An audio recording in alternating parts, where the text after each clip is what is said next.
তো ফাইনালি খাওয়া দাওয়া শেষ। আমরা এখন বাসায় যাওয়ার জন্য রওনা হব। নূর তো আজকে অনেক হ্যাপি। ছোটবেলা থেকে আমার প্রাকৃতিক দৃশ্য দেখতে অনেক সুন্দর লাগে। যেহেতু এখানকার রাস্তাটা অনেক ভাঙা ছিল, তারপরেও কষ্ট করে প্রাকৃতিক দৃশ্যগুলো দেখছিলাম আর আপনাদের সঙ্গে শেয়ার করছিলাম। আসসালামু আলাইকুম, কেমন আছেন আপনারা সবাই? আশা করি সবাই ভালো আছেন, সুস্থ আছেন। আল্লাহ তাআলার অশেষ রহমতে এবং আপনাদের ভালোবাসা এবং দোয়ায় আমি এবং আমার পরিবারের সবাই ভালো আছে। তো সবাই হয়তো ভাবতেছেন আজকে হচ্ছে মানে বোরকা পরে রেডি হয়ে কেন ক্যামেরার সামনে আসছি।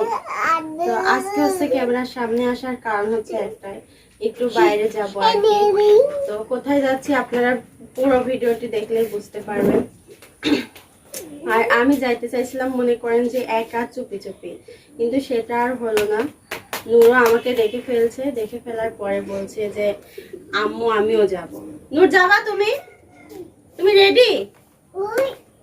এই দেখেন কিরকম করে, অনেক দুষ্ট, অনেক জ্বালায়। তো বটতলা হচ্ছে ওর মামা আসতেছে, তো ভাবলাম অনেকদিন মামার সঙ্গে দেখা করি নাই, এই জন্য ওকে নিয়ে যাই যে একটু দেখা করে আসুক। তো যাই হোক, আজকে আমার মনটা মানে তেমন একটা বেশি ভালো নাই, কারণ যেখানে যাচ্ছি 3 বার বাধা পড়ছে, আজকে দিয়ে 4 বার যাইতেছি। তো আজকে যদি কাজটা ফুলফিল নিয়ে হয়ে যায় তাহলে আলহামদুলিল্লাহ, আর যদি না হয় তাহলে তো আবারও মনটা খারাপ হয়ে যাবে। আর বাংলাদেশের যে পরিস্থিতি, এই পরিস্থিতিতে মনে করেন যে সব সময় তো সব কাজ হয় না, সব সময় নেটও কাজ করতেছে না।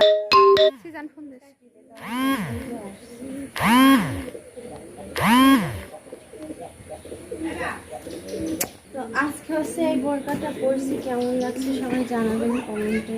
যদি আপনারা বলেন যে ভালো লাগছে তাহলে আর একটা অন্য কালার কিনবো। আজকে মানে একটু ট্রাই করলাম কেমন লাগছে আপনাদের দেখানোর জন্য আর কি। তো যাই হোক, যাই বেলা বাজে কিন্তু এখন 10টা। একটু ভালো করে কথা শেখো। দাদি কো? ও দাদি তো নাই, ফুবুক বলো। তুলি গেলাম বুবু। ও মনে করেন যে যেখানে যাই সেখানে ফুবু হোক, দাদি হোক, কাকি হোক।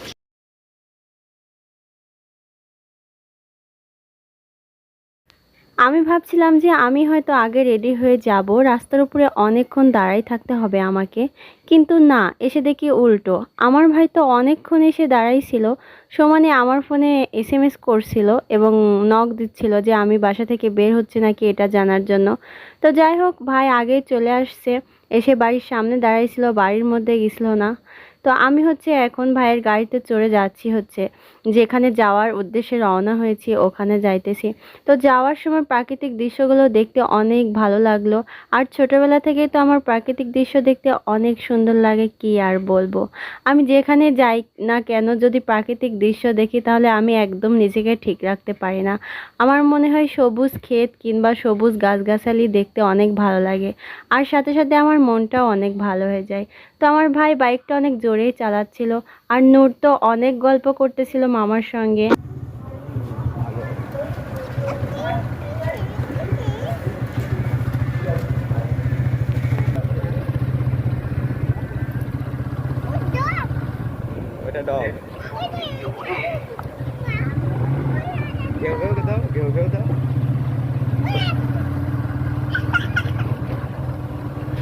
ফাইনালি হচ্ছে ডাচ বাংলা ব্যাংকে আসছিলাম। এখানে হচ্ছে অ্যাকাউন্ট করছি না, ইউটিউব অ্যাকাউন্টে হচ্ছে যেই বুঝেন তো, মনিটাইজ অন হওয়ার পর একটা অ্যাকাউন্ট করা লাগে, সেই অ্যাকাউন্টটা করতে আসছিলাম। তো আমরা এখন যাইতেছি হোটেলে কিছু খাইতে, কারণ এক জায়গায় আসবো, হোটেলে কিছু না খাইলে কেমন হয় বলুন। তারপরও ছোট ভাই আসছে সাথে, এই জন্য আর কি হোটেলে যাচ্ছি।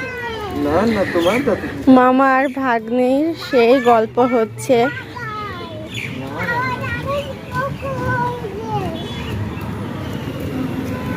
তুমি জুস কিনছো? এ ওই ও ওষুধ খায় না, ওরে কিছু কিনে দিবি না, রাখো হাতে রাখো। আর ডাচ বাংলা ব্যাংকের সামনে মাত্র একটাই হোটেল ছিল ছোটোখাটো। আমি যখন জব করতাম তখন এই হোটেলের সিঙ্গারা খেতাম, কারণ এই হোটেলের সিঙ্গারাগুলো এত সুন্দর মজাদার হয়, আর বানানো আর টেস্ট কি বলবো, অসাধারণ। তাই আবারও আজকে এই 6 বছর পরে হোটেলে চলে আসলাম, কারণ আমি যখন জব করতাম প্রায় প্রতিদিনই এই হোটেলের সিঙ্গারা খেতাম, তাই স্বাদটা আর কি ভুলতে পারি নাই। তো নূরের জন্য একটা মিষ্টি নিচ্ছিলাম, আর মিষ্টিটা হচ্ছে তার মামা খাওয়াই দিচ্ছিল নূরকে। আর নূর হোটেলে এসে তো অনেক দুষ্টুমি শুরু করে দিয়েছে, ওর মামাকে খাইতেই দিচ্ছে না, কি আর বলবো। তো ওর মামা সুন্দর করে খাওয়াই দিচ্ছিল। তো যাই হোক, ওর খাওয়ানোর পালা শেষ। তারপরেও টিস্যু নিয়েছিলাম একটা, ড্রেসের সঙ্গে মিষ্টির ঝোল ভরা ছিল। তো একটা হচ্ছে মিষ্টি ওকে দিয়েছি, আর আমরা দুজন 4টা সিঙ্গারা নিয়েছি, আমার 2টা আর আমার ভাইয়ের 2টা। তো জাস্ট আজকে হচ্ছে ক্যামেরা ধরার মানুষ ছিল না, এই জন্য সাইডে একটা জগের সাথে ফোনটা রেখে ক্যামেরাটা শ্যুট করছিলাম। তো যাই হোক, আমার ভাই তো অনেক লজ্জা পাচ্ছিল, কারণ প্রথমবারের মতো ও আমার ক্যামেরার সামনে আসতেছে। তারপরে ওকে আমি বেশি ক্যামেরার সামনে নিয়ে আসি না, কারণ ও একটা হচ্ছে ইয়াং ছেলে। তারপরে ওর অনেক বান্ধবী আর ফ্রেন্ডরা আছে, দেখে কি বলবে এই ভেবে আমি ওকে নিয়ে আসতেই চাই না, আর তারপরে ও বেশি আসতে চায় না। তো যাই হোক, এখানে নূর খাওয়ার সময় অনেক ডিস্টার্ব করছিল, এত ডিস্টার্ব করছিল যে কি আর বলবো। একবার ওকে খাওয়াচ্ছিলাম, একবার আমি খাচ্ছিলাম, এভাবেই যেন সময়টা পার হচ্ছিল। তো অবশেষে আমার খাওয়ার ফিলিংসটাই নষ্ট হয়ে গেল। আমি জাস্ট একটা সিঙ্গারা খেয়েছি, আর বাকিটা ওখানে রেখে এসেছি।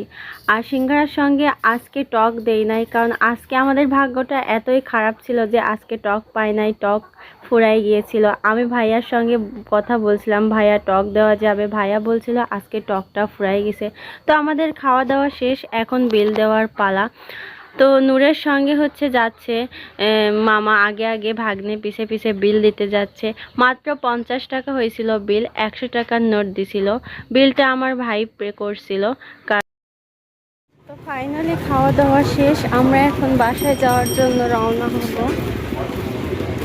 নূর তো আজকে অনেক হ্যাপি মামাকে পেয়ে। মামার সঙ্গে চলে যাও নূর, যাবা?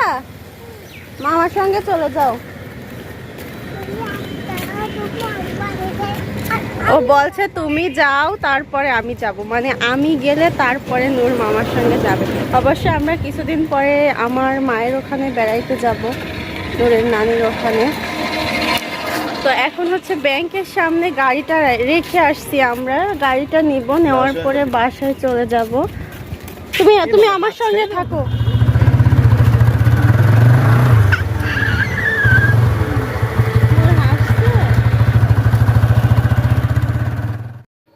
যেহেতু আজকে বাইরের ওয়েদারটা অনেক প্রখর খরা ছিল, আর প্রচণ্ড গরম ছিল, আর আমার স্কিনের দিকটা তো আপনারা ভালো মতোই অলরেডি দেখে ফেলছেন, কারণ আমার স্কিনের অনেক বড় প্রবলেম হয়েছে, কারণ অনেক পিম্পল বের হয়েছে। আর এই প্রখর রোদ গরমে হয়তো বাসায় গেলে আজকে রাতারাতি আরও পিম্পল বের হয়ে যাবে। আমি তো একদম রোদে পুরো লাল হয়ে গেছি। তো আমরা আসছিলাম সোজা রাস্তা দিয়ে, সেখানে 5 মিনিট সময় লাগতো যেখানে, সেখানে এখন লাগবে 15 থেকে 20 মিনিট। কারণ আপনাদের জন্য একটু ব্যাক সাইড দিয়ে ঘুরে গেলাম, কারণ ওইদিকে সুন্দর সুন্দর প্রাকৃতিক দৃশ্য আছে, আমি আগে থেকেই জানতাম। ব্লগ করার জন্যই আমি মূলত এদিক দিয়ে ঘুরে যাইতেছি। তো আমি আমার ভাইকে বলছিলাম যে আমি ব্লগ করব, একটু ঘুরেই আমাকে নিয়ে যাইতে, তাই ও আমার কথা রাখতে ও আমাকে একটু ঘুরে নিয়ে যাচ্ছে। তো ফাইনালি আজকে শুভ কাজটা সেরে ফেলেছি, আর কোনো টেনশন নেই। তো চলে এসেছি বাসায়। বাসায় আসার পরে আমি যেটা ভাবছিলাম সেটাই হয়েছে, আমার স্কিনের অবস্থা একদমই খারাপ হয়ে গেছে। তো আজকে প্রচণ্ড যেহেতু গরম ছিল, সেজন্য আর কি বেশিক্ষণ বাইরে ঘোরাঘুরি করলাম না। ভাবছি আরও অন্য একদিন গিয়ে নূর, আমি আর আমার ভাইয়ের সঙ্গে গিয়ে ব্লগ করব, সেগুলো আপনাদের সঙ্গে শেয়ার করব। তো নূর অলরেডি পোশাক চেঞ্জ করে ফেলছে, জাস্ট গেঞ্জিটা। তো আমি তো এদিকে ভুলে গেছিলাম যে ফ্যান না দিয়ে আপনাদের সঙ্গে গল্প করতে লেগে পড়েছি। তো একটু রেস্ট নিয়ে কাপড় চোপড় চেঞ্জ করে আমি আবার মাটির চুলাটা ধরিয়ে দিয়ে রান্না করতে চলে আসলাম। আবার সেই গরমের তাপে চলে আসলাম, কারণ কি করব বলুন, মেয়েদের জীবন বলে কথা। তারপর আমি রান্না করে রেখে যাই নাই, আর এখন ব্যাংকে থেকে আসার পর আমাকে রান্না করতে হচ্ছে। আর আজকে হচ্ছে রান্না করব লাল শাক। তো লাল শাকটা আমি ধোয়ার জন্য কলের উপরে রেখে আসছিলাম। তো লাল শাক ধুতে গিয়ে ট্যাপে দেখি পানি পড়তেছে না। তো আজকে সারা দিনও লেগে যাইতে পারে, এই জন্য আমি ট্যাপ থেকে লাল শাকটা কলে ধুয়ে নিচ্ছি। আর লাল শাকটা ভাজি করব। আর এখানে হচ্ছে সুন্দর করে শাকের ডাঁটি, বেগুন, আলু আমার শাশুড়ি কুটে রেখেছে, কুটে গোসল করে নামাজ পড়তে গেছে। এখন বাজে হচ্ছে 4টা।